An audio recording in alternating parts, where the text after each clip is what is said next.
Queridas y queridos, continuamos con nuestra lectura y estudio de la obra de Sigmund Freud. Estamos estudiando en estos días el proyecto de psicología para neurólogos. Permítame un momento.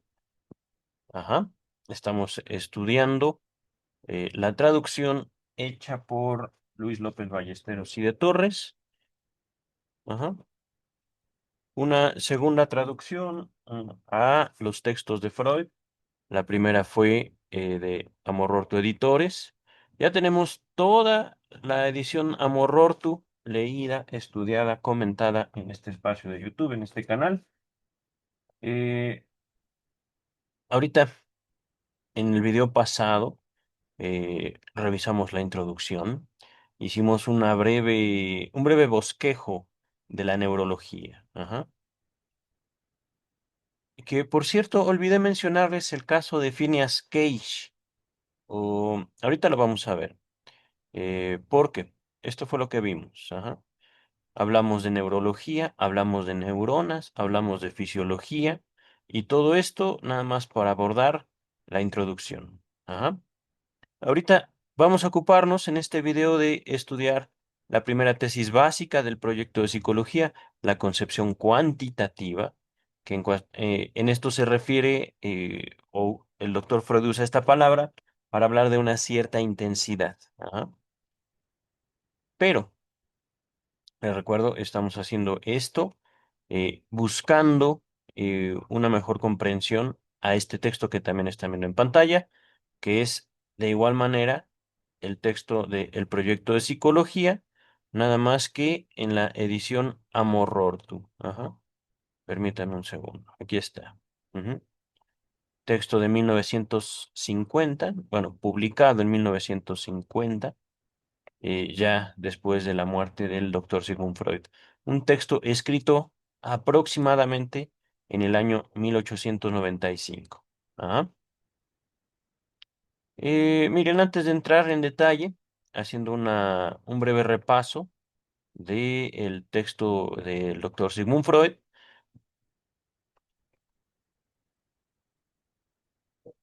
aquí está. Permítame un segundo. Hablando de neurología, porque este es un tema central eh, en cuanto a la neurología. Ajá. Están viendo en la pantalla una mención, una búsqueda que hice. Aquí me equivoqué. Es Phineas Gage. Ah, no, Gage. Bueno, están viendo a este sujeto que era un trabajador de la construcción. Construcción. Ajá. Este sujeto trabajando me parece, en la construcción o en la instalación de líneas de ferrocarril, tuvo un accidente y la barra que tiene en las manos terminó atravesándole la cabeza.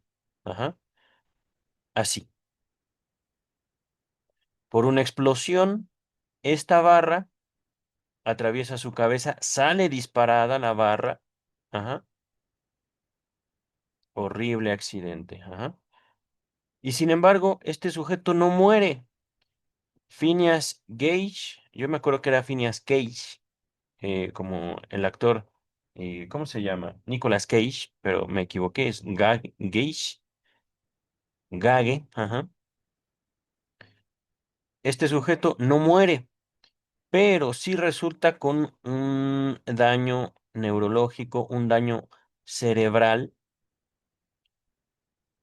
masivo. Ajá. Su cerebro, eh, ahorita lo están viendo en pantalla, se vio dañado de forma tal que, si mal no recuerdo, podía hablar, pero miren, aquí está su cráneo. Ajá. Aquí podemos ver un daño en la región de arriba de la cabeza. Ajá. Un caso fundamental en la comprensión del cerebro. Y por supuesto, miren más o menos en qué el accidente ocurre en 1848. Ajá. Aproximadamente 50 años antes del texto que estamos estudiando de Sigmund Freud. Ajá. Ahorita vamos a regresar al texto. que recordemos, ahorita de hecho Freud lo va a decir, aquí lo dice, no solo estamos hablando de que ya para el momento de Freud haber escrito este texto que vamos a revisar, había tenido sus experiencias educativas, clínicas, con Charcot, Jean-Martin Charcot, en la Salpêtrière, en Francia, y con Joseph Breuer o Joseph Breuer, estoy, digamos, tratando de decir el mismo nombre en diferentes pronunciaciones, un colega de Sigmund Freud, que de hecho era mayor que Sigmund Freud, mayor en edad, mayor también, digamos, en respeto y en fama dentro de Viena, dentro de, digamos, los especialistas en neurología de tiempo de Sigmund Freud. Ajá. Y una tercera persona que resulta también importante mencionar es Wilhelm Fliess. Ajá. Recordemos que en general el proyecto de psicología o es conformado por un conjunto de cartas que Sigmund Freud escribe a su amigo, otro médico llamado Wilhelm Fliess, Fliess, Fliess, ajá, se podría leer en español, a través del cual Sigmund Freud propone una, así lo llama en la introducción, psicología natural. Ajá. Y por supuesto, esto fue un complemento hecho directamente, estas palabras, para neurólogos, fue una propuesta de Luis López Ballesteros, porque como ven, el texto por James Strachey, el que se tradujo del alemán al inglés y luego al español, en el volumen número 1 de Amor Ortu, nada más dice proyecto de psicología. Ujú. Aquí no tiene el para neurólogos. Ajá. Estas son aproximaciones de traductores diferentes. Ajá. Entonces, como les estaba contando, psicología que sea una ciencia natural, dice Luis López Ballesteros. En la traducción a Morortu encontramos, un segundito, aquí vamos más abajo, más abajo, más abajo. Como ven, es una introducción mucho más extensa la de James Strachey. Ajá. Ya la compartimos. Les dejo todo el proyecto de psicología en la descripción de este video. Esta clave, que es lo que me parece importante y razón por la cual voy a mantener el archivo o estos dos textos a la par. Ajá. Aquí. Aquí quería llegar. Brindar una psicología de ciencia natural, es decir, representar o presentar procesos psíquicos como estados cuantitativamente comandados de unas partes materiales comprobables. Aquí no se preocupen, esto ya lo vimos en el video pasado. Básicamente, yo, Sigmund Freud, quiero explicar lo que yo entiendo por la mente a través del funcionamiento de las neuronas, ajá, que es de lo que nos vamos a ocupar el día de hoy. Ujú. Dice, ahora sí ya comenzamos con el texto. Esta concepción se deriva directamente de observaciones clínico-patológicas, es decir, observaciones hechas en el trato específico de pacientes neuróticos. Ajá. Recordemos, parte de la historia de Freud es que para el momento en el que él estudia medicina y luego se especializa en neurología, existía una enfermedad llamada neurosis. Ajá. Esta enfermedad, la neurosis, se dividía en histeria y neurosis obsesiva. Tanto la neurosis como la histeria, es decir, sus divisiones, no fueron propuestas por Sigmund Freud. Sigmund Freud era un estudiante, o era, mejor dicho, parte de esta comunidad científica que, conforme a la tradición, conforme a la estructura del saber médico de su época, se inserta. Ajá. Es decir, yo, como neurólogo, para 1891, 1800, 95. Ajá. Texto, más o menos fecha del texto aproximado. Mis maestros me enseñaron a diagnosticar histeria y neurosis obsesiva como parte de el cuadro clínico de las neurosis. Ajá. Entonces, repito, esta concepción que vamos a exponer, la cuantitativa, se deriva directamente de observaciones clínico-patológicas, en particular de las relativas a las representaciones hiperintensas, tal como ocurren en la histeria y en la neurosis obsesiva, donde, como veremos más adelante, el carácter cuantitativo o de intensidad se destaca con mayor claridad que en condiciones normales. Normales, perdón. Véase la segunda parte. Entonces, queridas, queridos, vamos a ver una propuesta, una hipótesis planteada a partir de el trato de Sigmund Freud con sus pacientes histéricos. Ajá. Histéricos e histéricas, hombres y mujeres, que ellos, más que nadie, más que una persona normal, nos enseñan sobre lo que es la intensidad en el sentido humano. Ajá. Dice el texto. Procesos tales como los de estimulación, sustitución, conversión y descarga, que son observados y descritos en relación con dichos trastornos, inducen directamente a concebir la excitación neuronal como cantidades fluentes, cantidades que fluyen. Ujú. Repito, excitación neuronal, es estimulación neuronal. Ajá. Nota 116. El enunciado de que la aplicación fructífera de emociones dinámicas a los problemas de la histeria habría conducido a la presente concepción, nos recuerda que los estudios sobre la histeria, que les dejo en la descripción, habrían aparecido solo poco tiempo antes de la redacción del proyecto. Ajá. Todavía no habían aparecido, dice erróneamente la versión alemana. De modo que es dable admitir que Freud intentara resolver en el mismo, es decir, en el proyecto, aquellas dificultades que Breuer no habría atinado a solucionar en su contribución teórica a los estudios sobre la histeria. El punto de partida de Freud es al respecto diametralmente opuesto al de Breuer, que entre otras cosas escribió lo siguiente, palabras de Breuer. En las siguientes consideraciones poco se dirá del cerebro y nada de las moléculas o células. Ajá.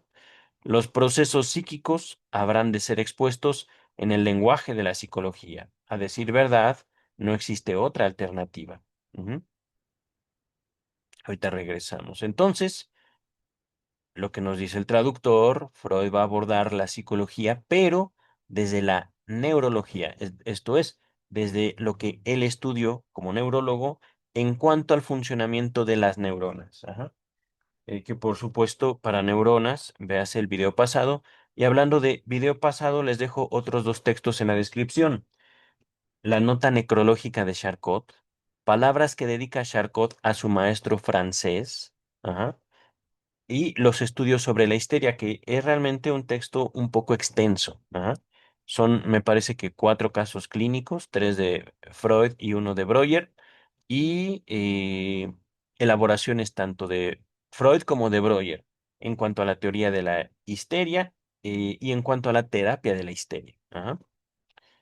Ahorita vamos a continuar. Parecería lícito, dice Freud, pues intentar una generalización de lo que en estos casos se había comprobado. Partiendo de esta concepción, se pudo establecer un principio básico de la actividad neuronal con referencia a la cantidad, Q, un principio que prometía ser muy ilustrativo, ya que parecía comprender la función neuronal en su totalidad. Aquí, antes de avanzar, esto lo vimos el video pasado, en la introducción, se los muestro rápidamente acá. Cantidad en general. Ajá. Que lo entendimos en el video pasado como una excitación, un estímulo que viene de afuera, del mundo, y nos llega. Mientras que QN, que ahorita lo vamos a ver en el texto de López Ballesteros, es eso que me llegó, yo lo transformo en energía entre mis células. Es decir, lo que recibo del mundo, supongámoslo así, una luz muy fuerte que me da a los ojos, mis ojos lo transforman en energía que yo puedo manejar. Por ejemplo, cerrando los ojos. Ajá. Me lastima esa luz. Por ejemplo, me lastima un sonido muy fuerte. Me tapo los oídos. Hay algo que me provoca dolor, me aparto de esa fuente de dolor. Por ponerles un ejemplo. Y por supuesto, en esta diferencia entre cantidad exterior y cantidad interior, estamos hablando de una transformación, de una adaptación, podríamos decirlo. Y algo que al momento podríamos entenderlo superficialmente como conducta. Posteriormente veremos que dentro del psicoanálisis nos separamos tremendamente del abordaje cognitivo-conductual. Lo veremos poco a poco. Y de hecho, en este texto que vamos a abordar hoy, la concepción cuantitativa, eh, vamos a abordar parte de esa diferencia contundente entre psicoanálisis y teoría cognitivo-conductual, que al momento de grabado este video es una teoría, un paradigma, un modelo de ciencia muy popular en México que busca catalogar a la conducta como el objeto de estudio de la psicología. Ajá. Ahorita lo voy a decir así. Vamos a continuar con el texto. Repito esto, partiendo de esta concepción cuantitativa de intensidad, se pudo establecer un principio básico de la actividad de las neuronas del sistema nervioso, perdón, de las células del sistema nervioso, con referencia a la cantidad. Un principio que prometía ser muy ilustrativo, ya que parecía comprender la función del sistema nervioso en su totalidad. Estoy cambiando estas palabras. Me refiero al principio de la inercia neuronal, según el cual las células tienden a descargarse de la cantidad. Ajá.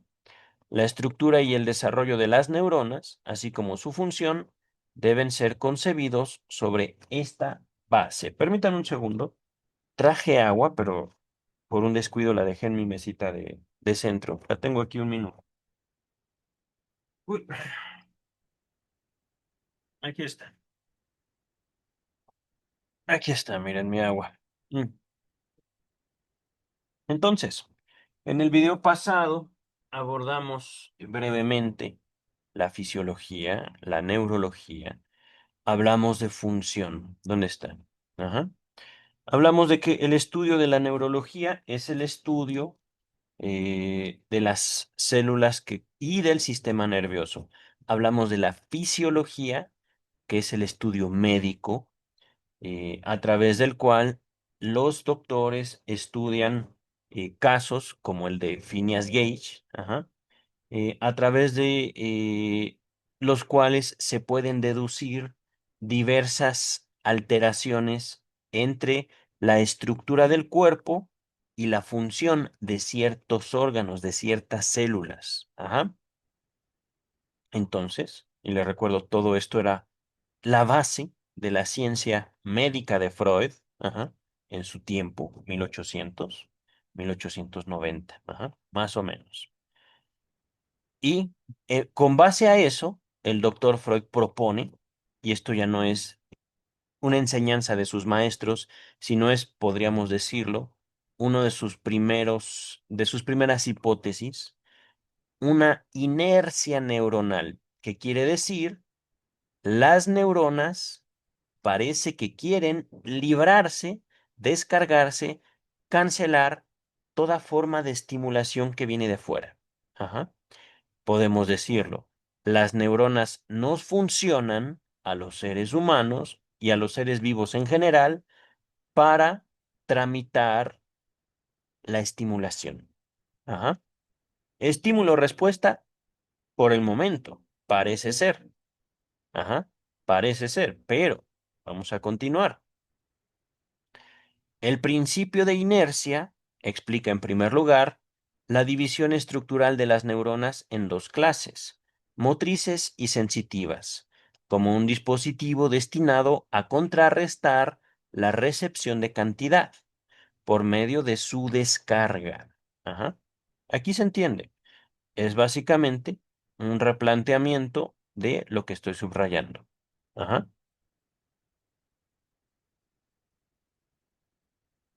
Continuamos. El movimiento reflejo se comprende ahora como una forma establecida para efectuar tal descarga.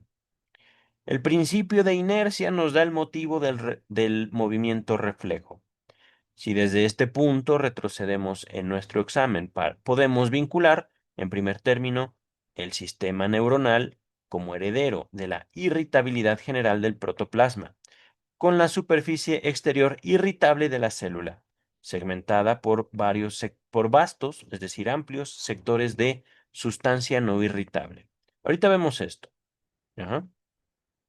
Miren, primero que nada, ahorita están viendo en pantalla, déjenme ver, es verdad esto. Ahorita regresamos a Google y vamos a ver una cosa sencillísima. Célula. Ujú. Quiero mostrárselo así. Ajá. Están viendo ahorita eh, un elemento básico de la biología,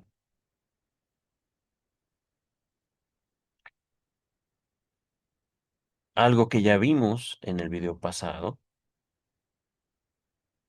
pero ahorita miren, por ejemplo, cualquiera de estos esquemas me parecen muy bellos. ¿Por qué? Ahorita. Proto, protoplasma. Ajá.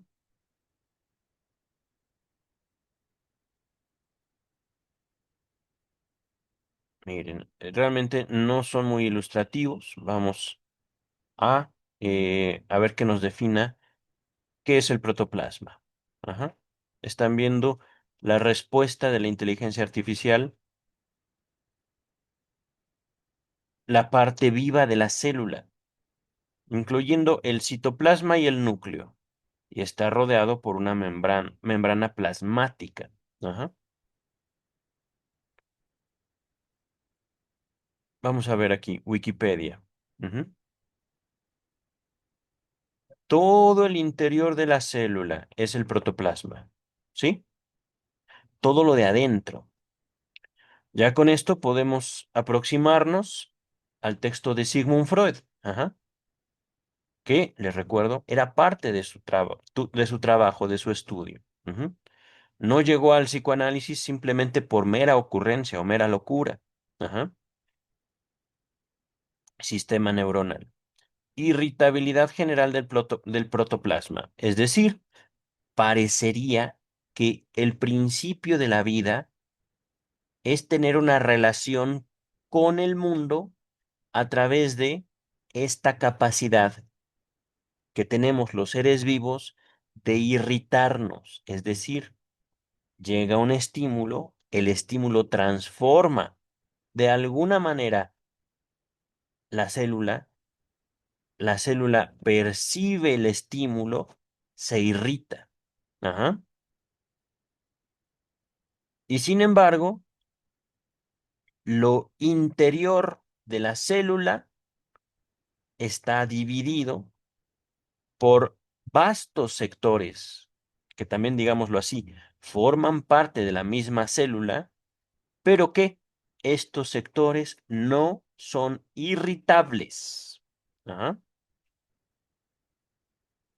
Un ejemplo, espero yo que sea sencillo. ¿El cabello puede doler, queridas y queridos? Los dientes sí, los dedos sí, pero ¿y qué tal su cabello? Si se cortan un cabello, ¿les duele? Claro que no. Ajá. El cabello, aún así, forma parte de nuestro cuerpo. Aún así, el cabello por sí solo no es una parte irritable de nuestro cuerpo. El cuero cabelludo sí. El cuero cabelludo sí se puede lastimar. Ajá. La piel. Dice el texto. Antes de continuar, nota 117. Palabras omitidas en el manuscrito. Ok, esto es una nota del traductor. Esta palabra no se inscribe, no está en el manuscrito de Freud, sino que la agregan los traductores. Ajá. Continúa el texto.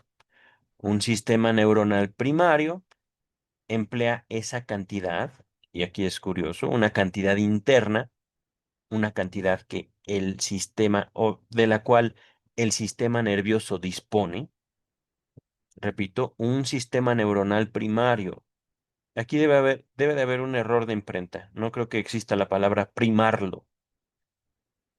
Un sistema neuronal primario emplea esa cantidad, así adquirida únicamente para la descarga hacia los mecanismos musculares a través de las vías correspondientes, manteniéndose así libre de estímulos.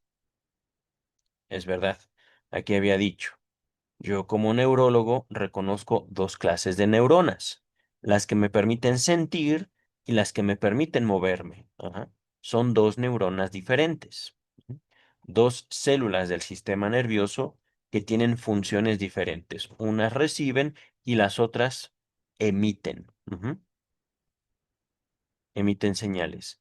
Reciben y emiten. Ajá.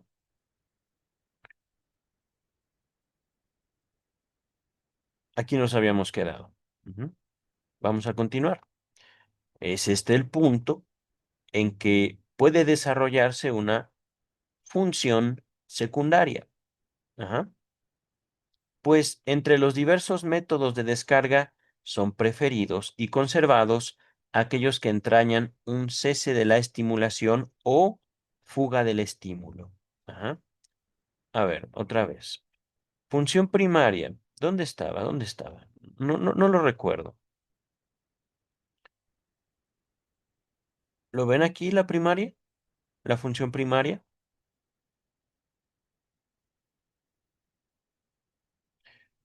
A mí se me ocurre eh,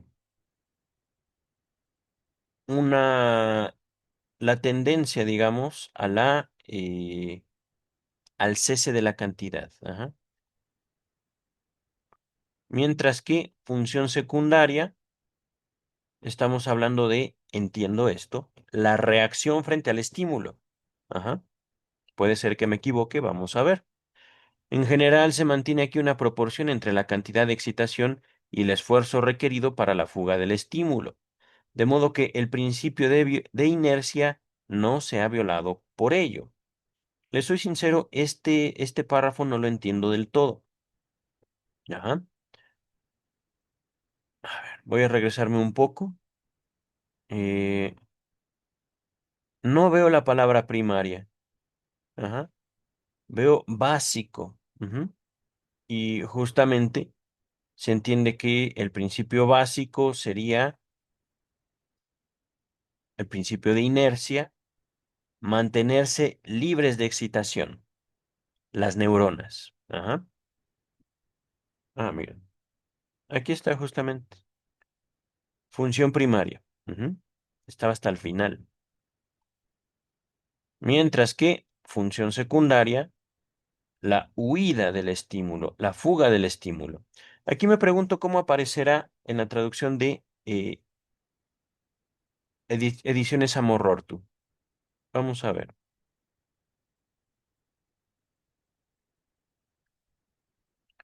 un poquito más. Ya me pasé. No veo la palabra primaria, ¿eh? Acá está secundaria.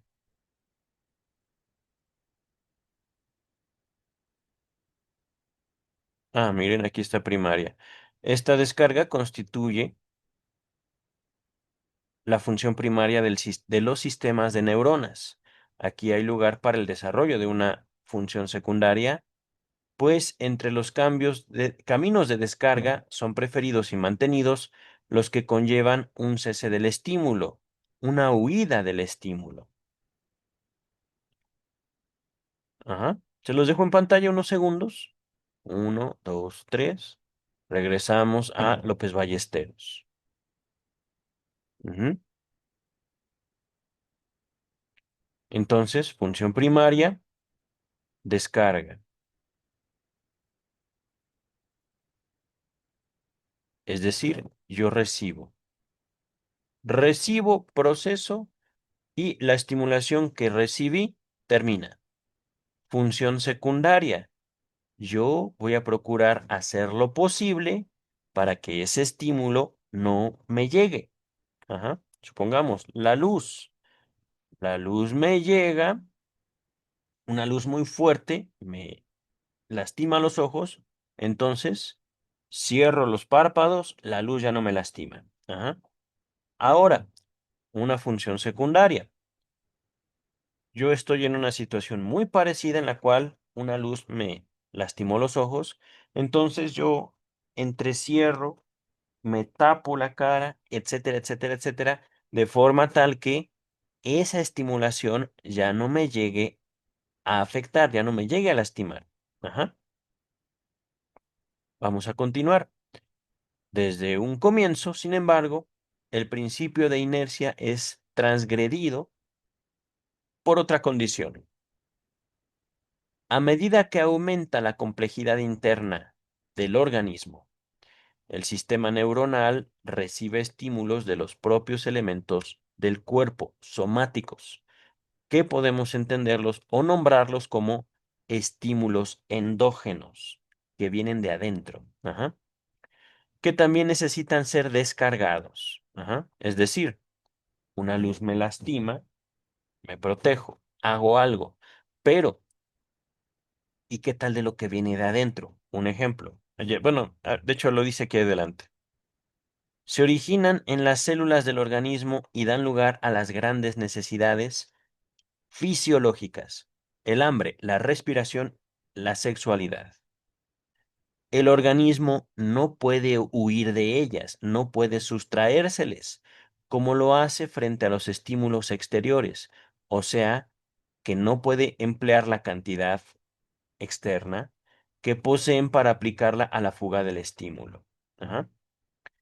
Aquellos estímulos cesan únicamente bajo determinadas condiciones que deben de ser realizadas en el mundo exterior. Ajá. Piénsese, por ejemplo, las necesidades nutricias, es decir, de alimentación. Un ejemplo, un bebé tiene hambre. ¿Qué hace el bebé para comer? Llora. El llanto por sí no le va a traer la comida. Si el llanto no es escuchado por papá o mamá, el bebé no va a ser atendido. Ajá. Y por supuesto, estoy poniendo un ejemplo muy primitivo, pero que también pone en evidencia cómo se constituyen y se atienden las necesidades dentro de la especie humana. Ajá.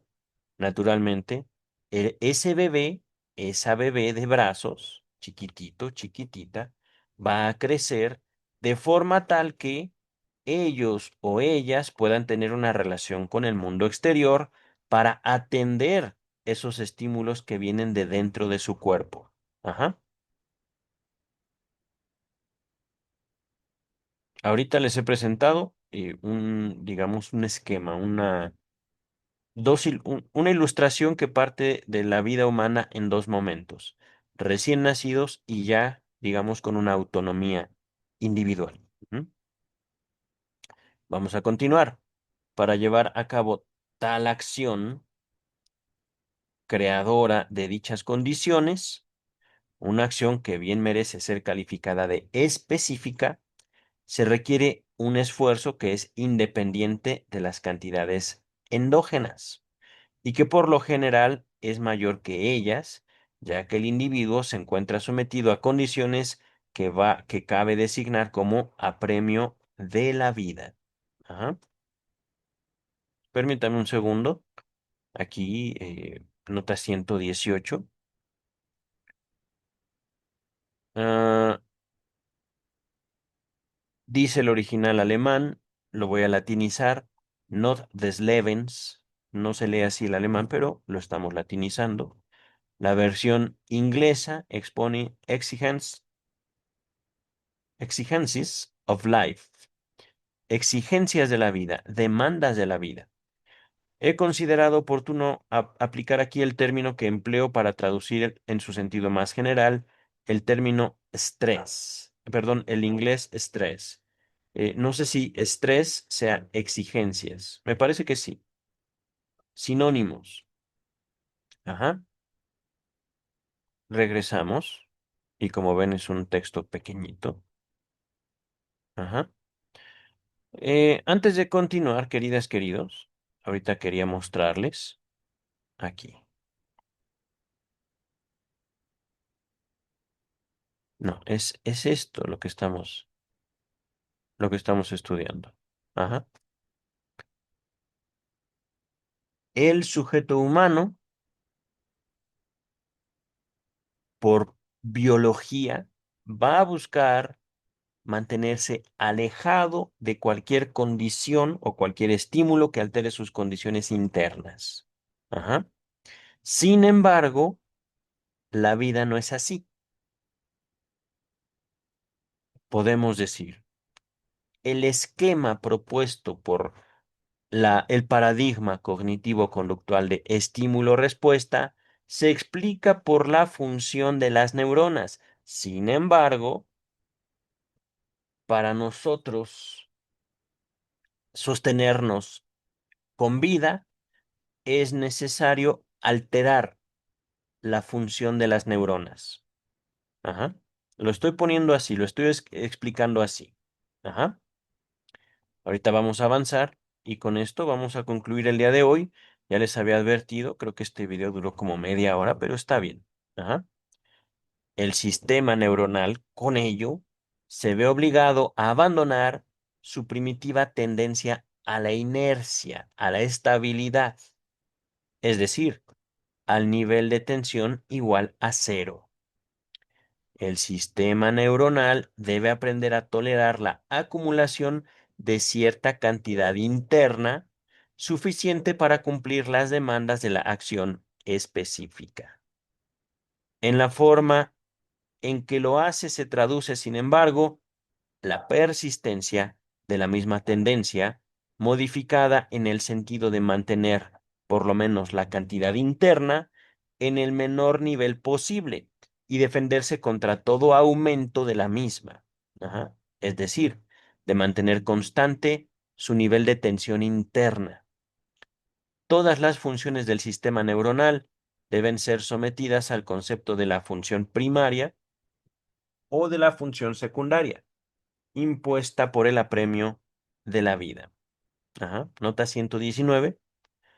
Las ideas desarrolladas en este pasaje sirvieron más tarde de punto de arranque en las reflexiones de Freud sobre los dos principios del acaecer psíquico. Ahorita lo estoy poniendo de acuerdo a la traducción de James Strachey en la Standard Edition o Ediciones Amororto. Les dejo los dos principios del acaecer psíquico en la descripción de este video. Continuamos con la nota 119. Entre ambas exposiciones se halla el desarrollo de la misma noción, la misma idea, en el capítulo séptimo de la interpretación de los sueños. Les dejo toda la interpretación de los sueños y en otro apartado de la misma descripción, solo el capítulo 7. Ajá. La distinción entre la tendencia del aparato psíquico a reducir la tensión a cero y la modificación de la misma tendencia en la forma de mantener el nivel de tensión lo más bajo posible, o en otros términos, la distinción entre principio de nirvana y principio de placer, fue considerada en el texto Más allá del principio de placer de 1920. Entonces, fíjense, queridas, queridos, ahorita fue un texto cortísimo. Ajá. Digamos, dos páginas, una página y media, la concepción cuantitativa, pero Freud expone, por su contacto con, digamos, la condición típica de salud mental de su época, la neurosis, una serie de observaciones con base en la fisiología y que le permiten a él y a su teoría separarse de lo que en un tiempo no muy lejano se constituiría como el paradigma cognitivo-conductual. Ajá. Es decir,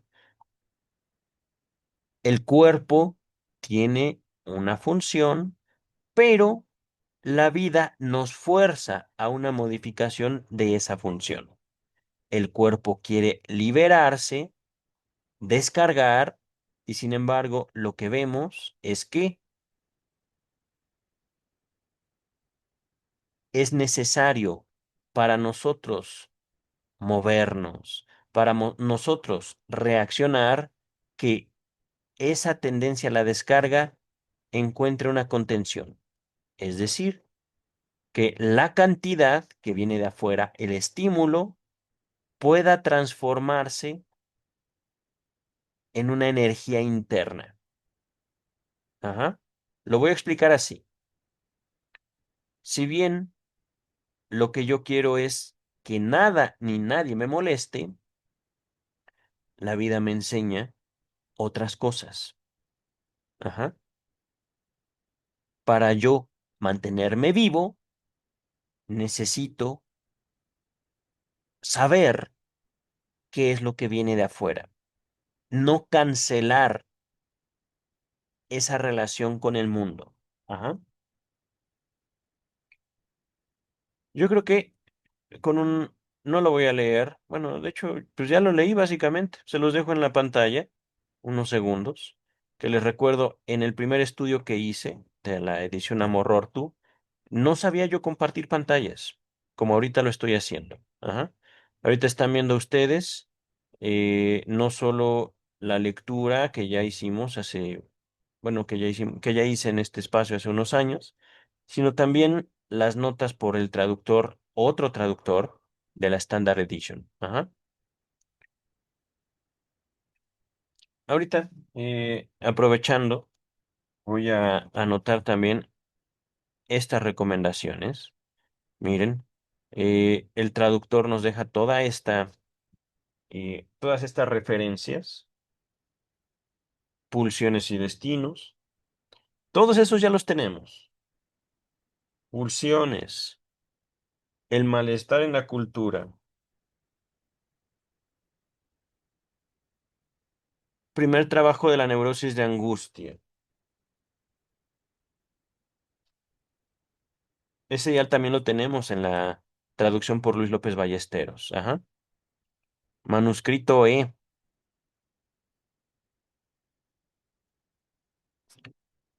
Y mm, creo que con esto sería suficiente, queridas, queridos. Este apremio a la vida también sería valioso apreciarlo o considerarlo como una forma en la cual Freud se aproxima a la biología a partir de sus observaciones. Ajá. Y el empleo de la palabra griega anan, ananqué. Ajá. Esa palabra aparecería en varios de sus textos. Pues bueno, queridas, queridos, vamos a finalizar este video para ocuparnos en otro momento de la lectura de Melanie Klein. Ajá. Queridas, queridos, bye.